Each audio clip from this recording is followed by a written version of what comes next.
Hello, hope things are going well for you.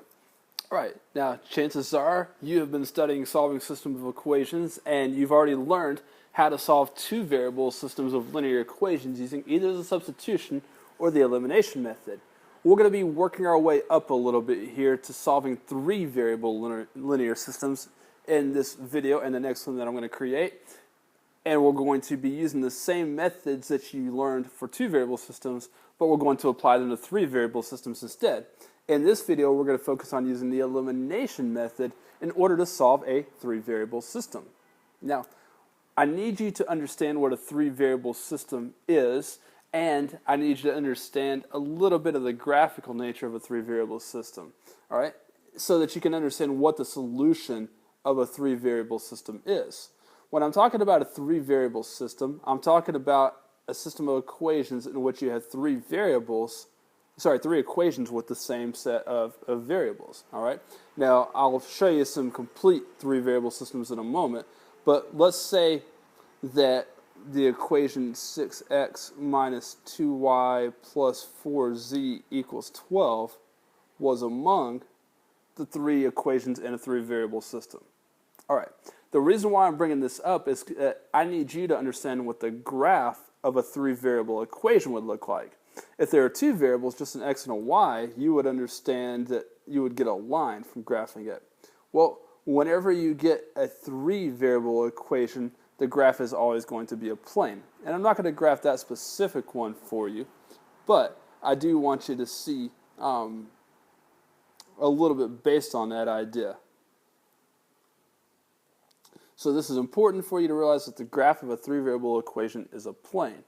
And just like with two variable systems when we were trying to figure out where two lines intersect, with a three variable system we're trying to find the location where three planes intersect.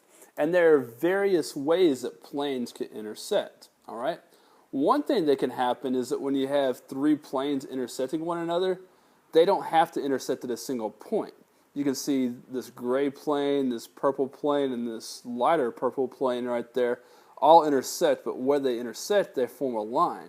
And so they have every point on that line in common, and so you would get an infinite number of solutions if you had three planes that intersected that way. So it's possible for a three variable system to have an infinite number of solutions. Okay, now it's possible, of course, for three different planes, such as this blue and this green and this red one, to intersect in such a way that their intersection is a single point.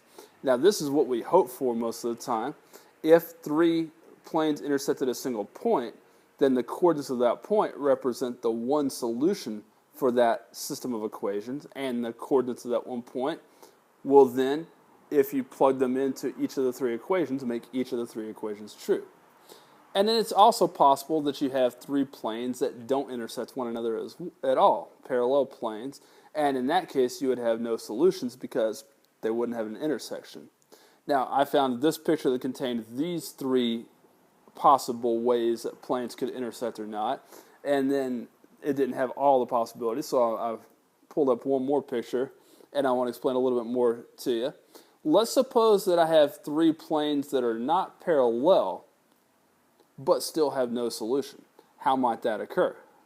Well, let's suppose I wanted to know where this back plane right here on this rectangular prism, suppose I wanted to know where it intersects the two planes on the left and the right. So this plane right here and this plane right there. Well, in that case, two of the planes are parallel to one another, and even though they both intersect the third plane, there's not a single point where all three planes intersect one another. And so here you have another situation where you can get no solutions for your three variable system of equations. All right, so the whole point of this slide was just so you understand what the solutions of a three variable system is going to represent. Now let's get into solving some three variable systems by the elimination method. And here is an example of a three variable system. Now, I want you to, of course, write down the problem as I would always like, but I want to point this out before we even discuss anything. The number one challenge that I find in actually solving these three variable systems is making simple little mistakes when doing things like copying the equation down. So make sure that you get every little coefficient and every addition and subtraction sign written down correctly. Be very careful. Paying attention to detail is going to make this go very nicely for you. Not paying attention to detail is going to complicate it in ways that it shouldn't be complicated. All right, so pause the video, take the time to write down this equation, then continue. Now, assuming you've done that, here's the next thing I want you to know about solving a three-variable system before I even teach you anything about how to do it. There's a very simple process that I'm going to go through, or a philosophy that I'm going to follow whenever I'm trying to solve a three-variable system. And here's how that goes. We're starting off with a system that has three equations and three variables. And the way we're going to solve that is we're going to continually try to cancel out one variable and equation at a time. So we would like to take it from where we have three variables in three equations to where we have two equations that have two variables. And if you can master this right here, you'll be able to solve the three variable systems because you already know how to solve two variable linear systems. But let me proceed with the thought process right here. We're going from three equations to three variables to two equations with two variables, finally down to where we have a single equation with a single variable. If you've got this philosophy down, then what I'm going to show you is going to make a whole lot of sense, and you're going to be able to do it with relative ease. It's still a little complicated, but you'll be able to do it relatively easily at any rate. All right, now I need to take that off the screen because I need all the room I can to write in order to fit this entire problem on this one slide. So let me erase all of this. And let's go ahead and get started with the solving of this system by the elimination method. Now, part of what I'm going to be teaching you here is organizational only. One of the things that I didn't do with two variable systems that I'm going to do with three variable systems is I'm going to number each of the equations that we have, and I'm just going to put a number inside of a circle, and that'll mean that this is equation 1 right here, and then of course we're going to have equation 2 and equation 3, okay? And you'll see how that kind of works out for us later on. Here's the goal for using the elimination method. What I would like to do, and you should write this down, is that I would like to eliminate the same variable using two different pairs of equations. Eliminate the same variable using two different pairs of equations. All right, so you see we have x's, y's, and z's. And what I would like to do is look for any pair of equations where it looks like it'd be easy to eliminate by adding one of those variables. And I'm going to point out two equations here where it looks real easy to eliminate a variable. If you look at the first and second equation, the z's are already opposites of one another, so it'd be real easy to eliminate the z's. Whereas if you look at the first and third equation, you can see that the x's are opposite, so it'd be real easy to eliminate the x's. But I want to pick one variable to eliminate, and I want to eliminate it twice. So, do we eliminate the x's? Do we eliminate the z's? Why not go with the z's? We're going to eliminate the z's. And so I'm going to first do that using the first and second equation. And pay attention to my organization here. We can eliminate z's in the first two equations if we will just take those two equations the way they are and add them together. So what I'm going to do is I'm going to add equation 1 with equation 2. Now I'm simply trying to stay organized right here. This tells me what I was doing. Now I'm going to rewrite those equations. And let's go ahead and add them together. And part of that result is going to be that the z's will get eliminated from this pair of equations. But that's the only variable that's going to get eliminated, it turns out, and that's fine. 2x plus x is going to give you 3x. Negative y minus 3y is going to give you negative 4y. And then the z's canceled, of course, and then I add the constants together and I get negative 6.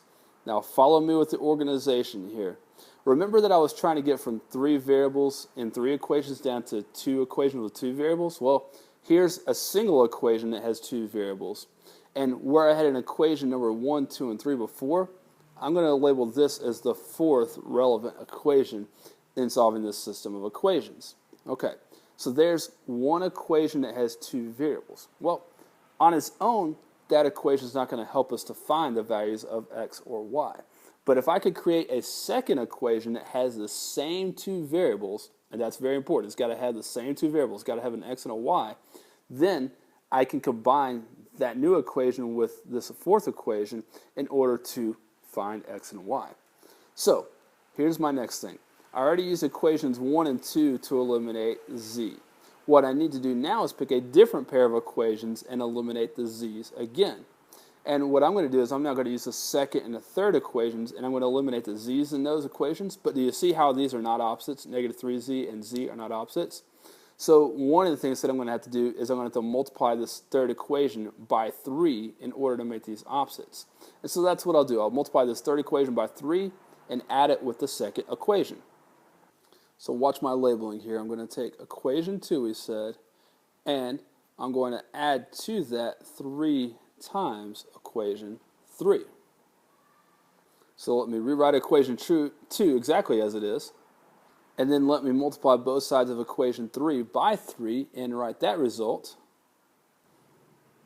And in so doing, I've made the x's in those two equations opposites of one another, the z's, excuse me. And so now I can add those resulting equations together, and I'll get negative 5x plus 3y, and then the z's cancel, of course, equals 10. All right, and so now I have a second equation that has only x's and y's that I can now pair with the equation that I had above. And as soon as I get down to my second two-variable equation, I'm going to label that as equation 5. It's the fifth relevant equation in this system. And then I'm just going to go ahead and take those two-variable equations and group them together in a single system. Now we've hit three-variable system jackpot. We've gotten it from 3 equations with 3 variables down to 2 equations that has exactly the same 2 variables, and we know how to solve this already.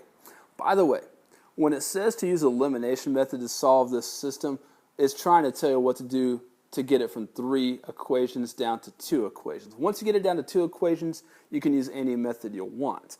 However, it looks like elimination would be easiest for us to use in order to continue solving this 2-variable system. And so let's either cancel the x's or the y's. I think canceling the x's would just be just as easy as anything. If I can multiply this top equation by 5 and this bottom equation by 3, then I can have a positive 15x and a negative 15x, and thus cancel out the x's or eliminate them. So let me do that, and I'm going to label what it is exactly that I'm doing. So remember I said I'm going to take the equation number 4, and I'm going to multiply everything in it by 5, and I'm going to take equation 5, and I'm going to multiply everything in it by 3. And then I'm going to add those results together. So here's what that would look like then. 5 times equation 4 would be 15x minus 20y is equal to negative 30. And then 3 times equation 5 would give me negative 15x plus 9y is equal to positive 30. And now I can go ahead and follow through with the addition. And as I wanted, I've eliminated the x's now. And I'll get negative 20y plus 9y, that's negative 11y equals, and just by coincidence, I happen to eliminate the constants, meaning they add up to 0 as well. All right, but that doesn't have to happen. But now I've got it down to a single equation with a single variable, and I can solve for that variable. Happens that y is equal to 0. And then once you find the value of one of the variables, it just sets off a chain reaction as far as finding the other 2. Once I know one variable, I need to find a 2-variable equation that it is present in so I can find a second variable. So let's either take equation 4 or 5, which each have y with x, and let's replace y with 0 in those. Let's just go for equation 4. And you can see that I've replaced the y with 0 there. And now that gives me an equation that has only an x, 3x equals negative 6. And so now I know that x is equal to negative 2. And now that I know the values of y and x, I can go back to any equation that has a z, really meaning any of the 3 original equations now, and I can substitute the values of x and y I know in order to find the value of z. Why not just go with equation 1?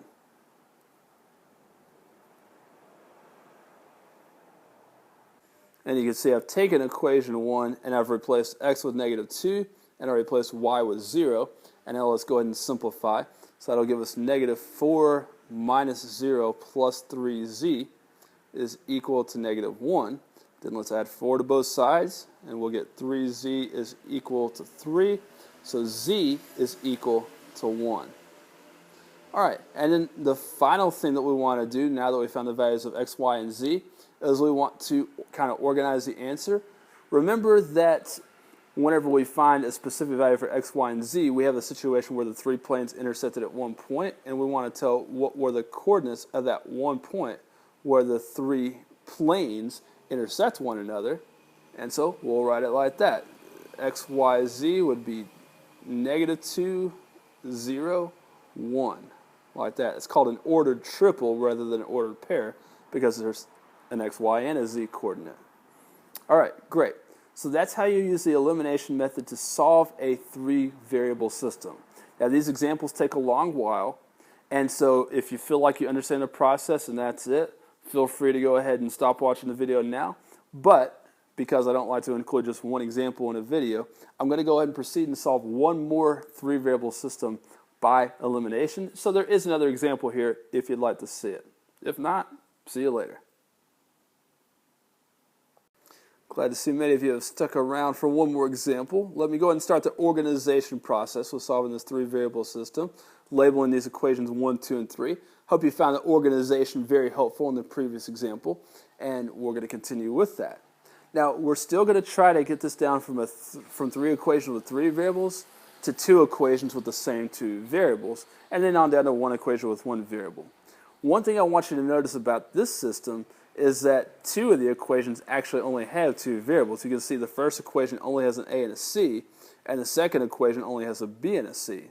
Now, if both of those equations had the same pair of variables, we would be in real luck right now. We could go ahead and just solve the 2-variable system that they form, but we don't have that, and so we're going to have to go through the whole elimination process.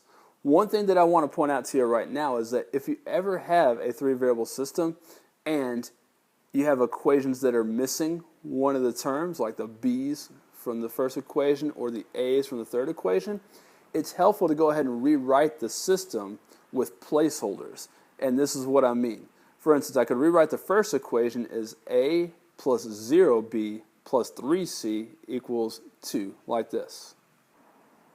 All right, that way you can see the coefficients for every one of the variables, which is going to be helpful. And I'm going to go ahead and rewrite equation 2 just the way it is, and then rewrite equation 3 so that it's got a 0a in it. So now that we've already got this looking a little nicer, let's go ahead and proceed. One thing that's going to work out in our favor if we're smart is the fact that 2 of these equations only had 2 variables. Well, really, the fact that one of them had 2 variables would be enough for us. What I would like to do is this. I need to choose a variable to eliminate twice, correct? Well, how about I take advantage of the fact that I've already got an equation that has just an a and a c, and go ahead then and eliminate b from the other pair of equations, like so. Let's take equations 2 and 3, and we're going, well, let's look down here where I rewrote it. I can eliminate the b's in equations 2 and 3 if I'll just multiply equation 2 by 2 and then add them together. So that's what I'm going to do. Twice the second equation plus the third equation. Like so. Now twice the second equation is going to be 2a minus 2b minus 2c is equal to 10. And the third equation, of course, is already written. Let's say 0a plus 2b plus 3c is equal to -1. And you can tell that we're going to get the b's to eliminate whenever I add these 2 equations together. Now there's something else you're going to notice is going to happen, and you're going to think it's bad, but it's not bad whatsoever. And the thing that I'm referring to here is the fact that where I didn't have any a's before, I'm going to have a's now whenever I add these 2 equations together, but that's fine. All right, so we'll get 2a, 0b, and then -2c plus 3c is going to be plus 1c equals 9. And I'll make that my equation 4. It's my first 2-variable equation that did not already exist, so that's the next relevant equation in this system. Let's go ahead and label that as a 4.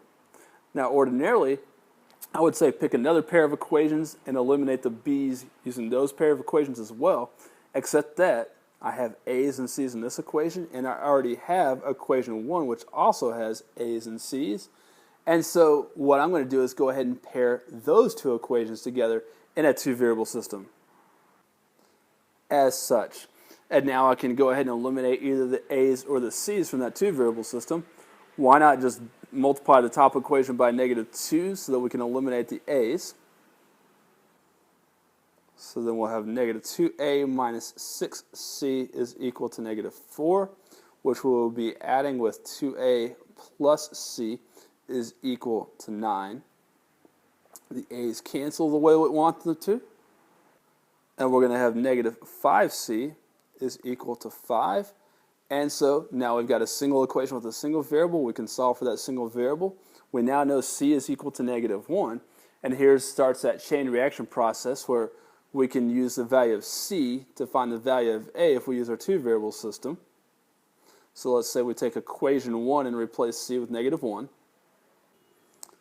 So that's a plus -3 equals 2. Let's add 3 to cancel out this -3. And we're going to get a is equal to 5. And now that I know c and I know a, I can go back to any equation and figure out what c is. Now the simplest might be just go ahead and use equation 3, where I've only got to plug in one value in order to find the value of b. I just plug in the value of c. But I could use equation 2 as well. Anything that has a b in it can now be used to solve for b. So replacing that c with -1, I get 2b plus 3 times -1 equals -1. I'm again going to have to cancel out a -3 by adding 3 to both sides. So that'll give me 2b on the left. -1 plus 3 is 2. So that'll give me b is equal to +1. And then finally, I can write my answer as an ordered triple.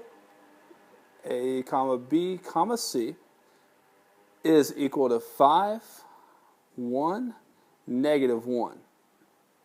All right, so the key here was to get it from a 3-equation system down to a 2-equation system down to a 1-equation system. And some helpful things in order to get you there were to stay organized, all right, label the equations you're working with and so forth, and to be very careful not to miscopy any signs or coefficients along the way. We did a good job here. If we had just, say, miscopied this a plus 3c equals 2 and made it a plus 3c equals -2, though, that would have caused a whirlwind of trouble for us. Be very careful with signs. All right, guys, I've got confidence that you can do this. Thanks for watching. See ya.